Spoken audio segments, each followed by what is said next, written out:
नमस्कार, आप देख रहे हैं सिटी पोस्ट लाइव। मैं हूं दीपक शर्मा। देखिए, एक बात एकदम साफ हो गई है, चाहे गोपाल खेमका मर्डर के बाद पुलिस ने जो एक्शन लिया वह हो, या अभी पारस हॉस्पिटल के बाद पुलिस ने जो एक्शन लिया वो, उससे एकदम साफ हो गया है कि पुलिस के आला अधिकारी कोई रियायत उन पुलिस अधिकारियों को लेकर नहीं बरतने जा रहे हैं जिनसे चूक हो रही है, जिनसे लापरवाही हो रही है। अभी देखिए क्या हुआ है।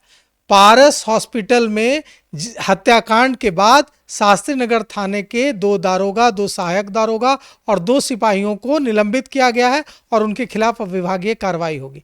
क्या हुआ है, क्या एक्शन लिया गया और इसके क्या मायने हैं 1067 थानों के पुलिस के लिए बिहार के, इस पर चर्चा करने के लिए हमारे साथ हैं वरिष्ठ पत्रकार श्रीकांत प्रत्येश। दीपक, पुलिस ने जो कार्रवाई की है, एसएसपी ने जो कार्रवाई की है, 4 पुलिसकर्मियों को, अधिकारियों को निलंबित किया है और कई पुलिस सिपाहियों को निलंबित किया है।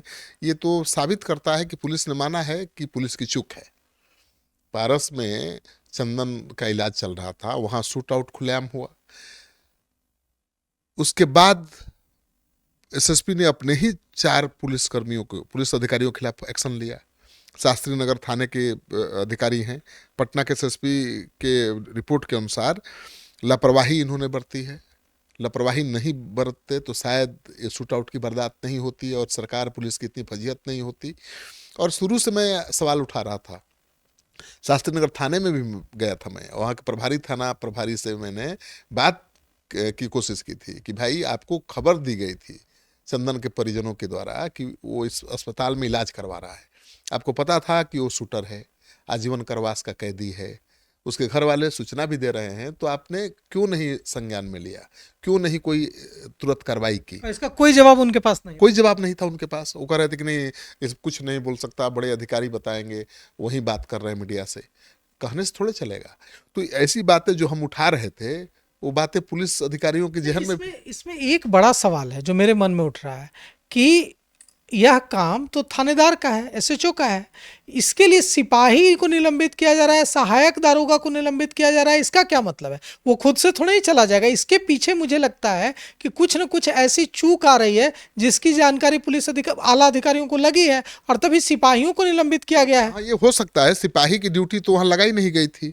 और मैंने तो अस्पताल के बाहर एक पुलिस वाले से पूछा भी था कि क्या जिस समय शूट आउट की वारदात हुई कोई सिपाही यहाँ था, पुलिस थी? उसने कहा नहीं।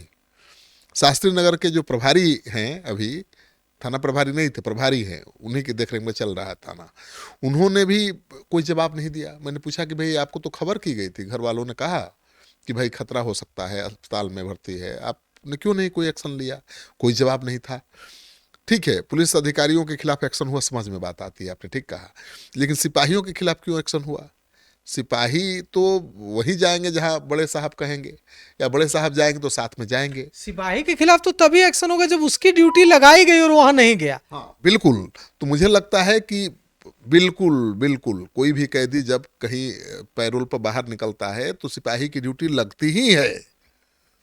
ये दूसरी बात है कि वहां सिपाही नहीं थे, क्योंकि कोई कैदी इलाज कराएगा, उसको पुलिस ऐसे ही छोड़ देगी? तो जरूर नियम के अनुसार इनकी तैनाती हुई है और ये नहीं गए। पेपर पर तैनाती हुई होगी। क्योंकि जेल से, दीपक, कभी भी कोई सजा याफ्ता या खुखार कैदी निकलता है पैरोल पर, तो उसको सुरक्षा में निकाला जाता है। उसकी जान को भी खतरा रहता है और उससे समाज में भी खतरा रहता है कि कुछ भी कर देगा। हत्यारा है, हत्या कर सकता है और फिर जल्द चला जाएगा वापस। बिल्कुल। तो पुलिस निगरानी रखती है। अब पैरोल पर है, इसका मतलब थोड़ा है कि आप आज़ाद हो गए, कहीं चले जाइए, कहीं आ जाइए, नहीं। क्योंकि वो सजा याफ्ता कैदी तो भाग भी सकता है भाई। अब 14 साल की सजा कोई जेल में काटना चाहेगा? वो भी शातिर अपराधी। कोई शरीफ आदमी पर अगर हत्या का झूठा आरोप लग जाए तो वो काट लेगा। उसको आप पैरोल पर बाहर छोड़ दीजिएगा अकेले तो भी घूम के आ जाएगा। लेकिन कोई अपराधी कभी आएगा नहीं, कभी नहीं है। तो या तो इसको छोड़ दिया गया था कि तुम भाग ही जाओ। देखिए, रिकॉर्ड में होगा, रिकॉर्ड में होगा, दिखाया गया होगा कि ये पैरोल पर बाहर जा रहे हैं, उनके साथ सिपाहियों की तैनाती हुई होगी उन पर निगरानी रखने के लिए। और ये वहां नहीं होंगे इसलिए इनको निलंबित किया। बिल्कुल। सिपाहियों के निलंबन का मतलब है कि बड़ी भूल हुई है, बड़ी चूक, जिसको लेकर हम सवाल उठा रहे थे लगातार कि भाई, पैरोल पर छूटा हुआ कैदी कैसे अकेले घूम सकता है? तो अकेले घूम नहीं रहा था, सिपाही पेपर पर तैनात थे लेकिन वहाँ कोई नहीं था।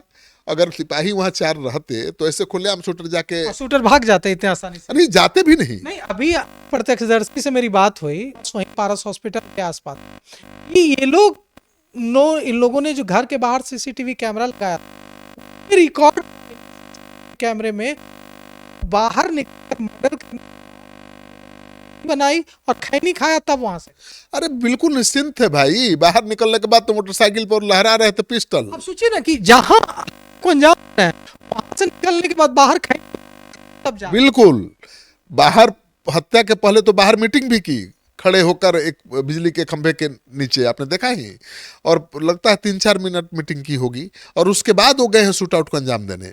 और शूट आउट का अंजाम कैसे दे रहे हैं? एकदम फिल्मी स्टाइल में, कोई फिक्र नहीं है, लगता है कि शूटिंग हो रही है, क्राइम नहीं हो रहा, क्राइम की शूटिंग हो रही है। और उसी तरह से निकल भी गए और बाहर आके खैनी भी बना रहे हैं। मुझे लगता है कि जो हम सवाल उठा रहे थे, सिटी पोस्ट लगातार सवाल उठा रहा था कि एक कैदी पैरोल पर अकेले कैसे घूम सकता है, फ्री कैसे रह सकता है, पुलिस कहाँ थी। अब वो चोरी पकड़ी गई है, अब बड़े अधिकारियों के संज्ञान में ये बात आ गई है कि भाई कैदी को कैसे छोड़ दिया गया था। तो हुआ होगा ना कि पुलिस वाले जो ड्यूटी पर तैनात होंगे चले गए होंगे घूमने फिरने, कहीं घर चले गए होंगे। और जो खबर है कि बिहार पुलिस ने शास्त्री नगर के थाना के 2 दरोगा और सहायक दर 2 सहायक दरोगा को निलंबित किया, 2 सिपाही 2 सिपाही को निलंबित किया है। और मुझे लगता है कि इसमें बड़ा घालमेल है। बताइए कि आपको शिकायत मिली थी, आप सूचना मिली थी कि एक अपराधी का इलाज चल रहा है पारस में। दीपक, पहली बात ये जान जाइए कि अस्पताल के साथ नियम है, किसी भी सरकारी निजी अस्पताल में कोई अपराधी जाएगा या कोई भी गोली लग गया है, गंभीर बीमारी है, तो थाने में रिपोर्ट जाता है कि आज किस तरह के कितने मरीज भर्ती हैं। कोई गोली वाला मरीज तो नहीं है, कोई चाकू लगा हुआ मरीज तो नहीं है, ताकि पुलिस को पता चल रहा है अस्पताल में। नहीं तो क्रिमिनल तो ऐसे ही शूट आउट होगा, भाग के जाकर अस्पताल में इलाज करा लेगा। और पुलिस को कोऑर्डिनेट करना होता है, भी करना पड़ता है। अस्पताल पर जाता, मैंने पकड़ा भी था के कर्मचारी को, रिपोर्ट गया था कि देखिए अस्पताल में है और कैसे मरीज का इलाज चल रहा है। इतना तो पहले कही होने भाई, फिर भी ये पता है कि जो उसकी ड्यूटी पर लगते हैं सिपाही अधिकारी को कहाँ, और पर भी कुछ नहीं राज खुला है, अभी पूछताछ चलेगी और कई बड़े सफेद पोशों का नाम सामने आ सकता है। शेरू सुबोध के अलावा भी कई बड़े नाम सामने आ सकते हैं। पुलिस इसलिए कुछ नहीं रही है, पुलिस अभी भी पूछताछ कर रही है। शेरू को रिमांड पुलिस लेगी, बंगाल और बिहार के टीम से पूछताछ कर चुकी है, उसने आज भी पूछताछ हो रही है, लेकिन अब उसको रिमांड पर लेकर ही बिहार पुलिस आएगी, देखिएगा। और यहाँ पर बहुत सख्ती के साथ पूछताछ होगी तो बड़े राज खुलेंगे। इतना बताइए मनोबल बढ़ा हुआ है अपराधियों का कि अपराधी शेरू ने फोन किया चंदन मिश्रा को और फोन करके पूछा कि का हाल बा बाबा, तो इधर से कह रहा है चंदन मिश्रा कि ठीक बा बाबू साहेब। अब फिर वो उधर से बोल रहा है कि पता चला है कि तुम मेरी रेकी करवा रहे हो, वो उधर से बोल रहा है कि ना बाबा ये पूरा रिकॉर्डिंग मिला है पुलिस को। अब बताइए, तो चंदन को पता था कि उस पर खतरा है, उसके रेकी की जा रही है, था ना पता, और शायद इसीलिए उसने अपने लोगों से जाकर कहा होगा कि शास्त्री नगर थाने में जाकर खबर कर दो। नहीं तो सब कुछ पता था चंदन को भी कि हमला हो सकता है, उसकी जान जा सकती है, तो वो भी तैयारी में ही होगा। पता नहीं कैसे ये चूक हो गई। देखिए हुआ क्या कि अस्पताल के लोग 2 लोगों से ज़्यादा लोगों को अंदर जाने की इजाज़त नहीं देते हैं, तो केवल उनके साथ 2 ही लोग थे। एक लड़का था, उनका परिवार का कोई लड़का होगा जिसका मैंने इंटरव्यू लिया था, शूट आउट के दौरान वहाँ मौजूद था। एक जिसके पैर में गोली लगी है, तो जो पैर में गोली लगी है वो उनका रक्षक हो सकता है, चंदन बॉडीगार्ड हो सकता है, लेकिन हिम्मत नहीं हुई। 5 शूटर एक बार आकर के धड़ाधड़ गोली चलाने लगे तो हिम्मत ही नहीं किया होगा। उसके पास हथियार होगा भी या नहीं होगा भी तो गोली चलाने की हिम्मत पड़ेगी। 5 शूटर ने एक अचानक हमला बोल दिया तो गोली चलाइएगा, तो उसके पैर में गोली लगी है। अब शूटरों ने गोली मारी है या और तो पूछताछ के बाद पता चलेगा। इतने बड़े बड़े राज होंगे कि आप सोच भी नहीं सकते हैं। हो सकता है किसी के पैर में गोली लगी है, उसका भी कोई आपराधिक रिकॉर्ड निकल जाए, ठीक है। और चंदन को पहले से पता था कि उसकी रेकी हो रही है, शास्त्री नगर थाने में सूचना दे दी, फिर क्यों एक्शन, क्यों इतने बड़े शूट आउट से होने, इसीलिए पुलिसकर्मी ने 6 पुलिसकर्मी हैं, जो 4 तो अधिकारी ही रैंक के हैं, 2 सिपाही भी हैं, और अभी कई लोगों पर गाज की जाएगी दीपक, और बड़े बड़े खुलासे होने वाले। तो देखिए जिन 6 पुलिसकर्मियों को निलंबित किया गया है, यही बात खत्म नहीं होती है, यहाँ से बात शुरू होती है। अब यहाँ से कई सवाल निकलते हैं कि ये जिन 2 सिपाहियों को निलंबित किया गया है, ये सिपाही खुद तो तय नहीं करते कि इन्हें जाना है थाने पर, और थाने से उन्हें पारस हॉस्पिटल जाना है और वहाँ चंदन मिश्रा की जान बचा लेनी है। सिपाहियों की जहाँ ड्यूटी लगती है, सिपाही वहीं जाते हैं। तो क्या सवाल यह है कि क्या इन सिपाहियों की ड्यूटी पारस हॉस्पिटल में लगाई गई थी और ये वहां नहीं गए, तभी तो इनका निलंबन हुआ। और इस पूरे मामले पर हम नजर बनाए हुए हैं, और इसमें जो भी अपडेट निकल कर आएगा वो सबसे पहले आप तक लेकर हाजिर होंगे। फिलहाल इस पेशकश में इतना ही। आगे की खबरों के लिए देखते रहिए सिटी पोस्ट लाइव। शुक्रिया।